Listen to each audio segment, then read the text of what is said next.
যাদের হাতে বাংলাদেশ পড়েছে তারা হলো স্বাধীনতা বিরোধী, মুক্তিযুদ্ধ বিরোধী, ৭১ বিরোধী। সেই ৭১ বিরোধীদের হাতে এখন বাংলাদেশ বন্দী এবং তাদের নেতার নাম হলো জনাব মোহাম্মদ ইউনূস। উনি হয় মহামানব, তা না হলে অন্য কিছু। সে অন্য কিছুটা আরেকদিন বলবো, এখন আর আমি বলবো। উনি সমস্ত ষড়যন্ত্রের হোতা। উনি জাতীয় এবং আন্তর্জাতিক চক্রান্তের সঙ্গে নিজেকে সম্পৃক্ত করে দেশি বিদেশি কিছু চক্রান্তকারীকে সাথে নিয়ে মধ্যযুগের রবার্ট ক্লাইভদের মতো আর এই দেশের মীর জাফরের বিশ্বাসঘাতকতায় তিনি আজকে রাষ্ট্র ক্ষমতার মালিক হয়েছে। কাজেই এইখানে যে ছেলেপেলেরা, এরা কেউ না, এদেরকে আমি কিচ্ছু বলবো না। এরা আমার সন্তানের মতো। মানুষ বলে ফকিন্নির পুতেরা। এদের কোনো ঘর ছিল না, বাড়ি ছিল না, ঠিকানা ছিল না। এরা ছিল মায়ের খেদানো, বাপে তাড়ানো ছেলে পেলে। এদেরকে কেউ কোনোদিন গুনতো না।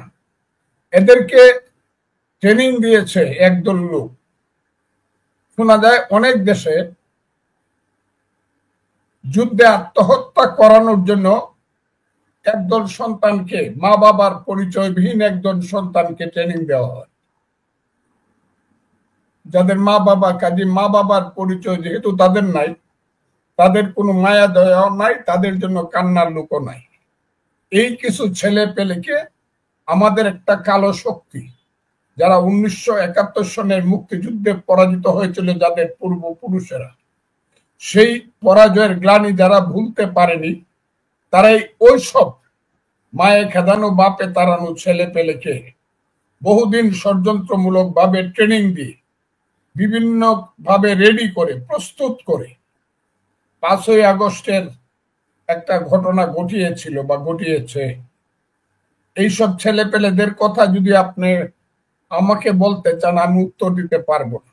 এই কারণে পারবো না, অনেকে বলে এরা ফকিন্নির পুত। যেমন আমি একটা উদাহরণ দেখাই।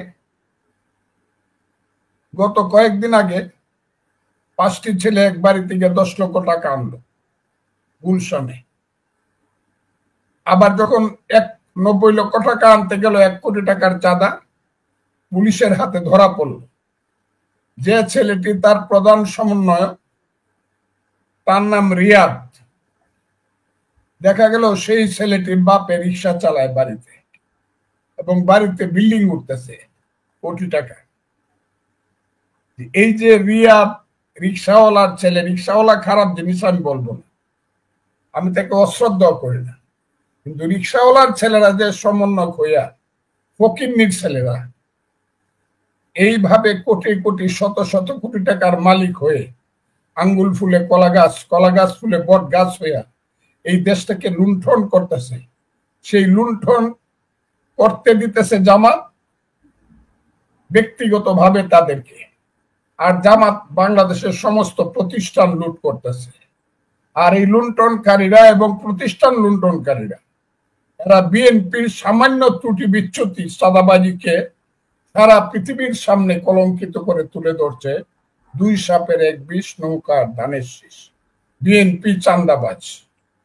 ওই জামাতের আমির, আমি জানি না আমার দল কথাটাকে কিভাবে নেয়, জামাতের আমির, তার নাম ডাক্তার শফিকুর রহমান, ওই 19 জুলাই সোহরাওয়ার্দী উদ্যানে বক্তৃতা করে বলেছে, আমরা ফ্যাসিস্টকে উৎখাত করেছি প্রথম, আমার দ্বিতীয় কর্মসূচি বা সংগ্রাম হলো চাঁদাবাজকে উৎখাত, দুর্নীতিকে উৎখাত করা, দুর্নীতিবাজকে উৎখাত করা। অর্থাৎ বিএনপি কে লক্ষ্য করে কথাটা বলছে। অথচ বিএনপি দুর্নীতি করে নাই সেটা আমি বলবো না, চাঁদাবাজি করে নাই সেটা আমি বলবো না, কিন্তু বিএনপি যদি চাঁদাবাজি করে থাকে সেটা হলো পুকুর। আর জামাত যে চাঁদাবাজিটা 5ই আগস্টের পরে করছে সেটা হলো সমুদ্র, বঙ্গোপসাগর। কিন্তু ওরা হলো সাধু, কারণ এদের গায়ে সাদা জামা আছে, এদের মাথায় সাদা টুপি আছে, এদের পরনে সাদা পায়জামা আছে। এদের নাম হলো জামাতে ইসলাম। ইসলামে এদের নামের পেছনে হলো ইসলাম। কাজী তারা হলো সাধু। কিন্তু মানুষ এখন ভাবতে শিখেছে এই যে সাদা পোশাক আর নাম জামাতে ইসলাম, তাহলে জামাতে ইসলাম মানে হলো এরা শুধু জামার মধ্যেই ইসলাম, জামাতে ইসলাম, জামার মধ্যে শুধু ইসলাম। কিন্তু লুণ্ঠনটা এরা যা করেছে তারা হলো প্রাতিষ্ঠানিক। হাজার হাজার কোটি টাকার ব্যাংক লুট করেছে, হাজার হাজার কোটি টাকার হসপিটাল লুট করেছে। সিলেটে আমার কাছে যতটুকু খবর আছে, কোটি কোটি টাকা হাউজিং ব্যবসা করে জামাত শিবিরের লোকেরা সবকিছু দখল করে নিয়েছে। এটা বহুদিন যাবৎ দখল করেছে এবং এটা আওয়ামী লীগকে কনভিন্স করে দখল করেছে। আমি তার প্রমাণ দিতে পারি যদি তারা চ্যালেঞ্জ করে। লন্ডনের আওয়ামী লীগাররা, আওয়ামী লীগের নেতারা, ইউকে আওয়ামী লীগের নেতারা সিলেটে জামাতের নেতাদের সাথে ব্যবসা করেছে হাউজিং ব্যবসা করার জন্য। কারণ সিলেটের মানুষের শখ হইল থাকবে লন্ডনে আর একটা বড় বাড়ি করবে 2 একর জায়গার উপরে সিলেটে। এইটার সমস্ত মালিক হলো জামাত। কিন্তু কেউ তা দেখে না, বিএনপি তা বলার মতো যোগ্যতা রাখে না, অথবা বিএনপি ধৈর্যশীল বলে এইসব কথা বলে না। বিএনপি মনে করে জামাত আমাদের নাকি খালাতো ভাই লাগে। অথচ 10 লক্ষ লোকের মিটিং এ তারা আমির বলে দিল এখন যুদ্ধটা হলো বিএনপির দুর্নীতির বিরুদ্ধে। কারণ কি? কারণ হলো তারা জানে আওয়ামী লীগকে আমরা তারাই দিচ্ছি, তারা আর ইলেকশনে আসতে পারবে না দ্রুত। কাজে এখন আমাদের একমাত্র সামনে বাধা হলো বিএনপি। কাজে বিএনপিকে যত কথা বলে তাড়ানো যায়। জামাতের নীতি হলো যুদ্ধে কোনো নীতি নাই, যেভাবে যুদ্ধে জয়লাভ করা যাবে এটা সত্য মিথ্যার কোনো ব্যাপার নাই। কাজে এই যুদ্ধটা তারা বিএনপির উপরে শুরু করেছে এবং এক পর্যায়ে তারা স্লোগান দিতে শুরু করলো, তা 1 2 3 4 আমার ভাইয়ের রক্তে লাল, তারেক রহমান অমুক সমুক, গাছের ডালে কাওয়া তারেক রহমান অমুক। অর্থাৎ তারা মনে করলো তারেক রহমানের নামে স্লোগান দিয়ে আগে তাকে বিদায় করো, সে যাতে জীবনে আসতে না পারে।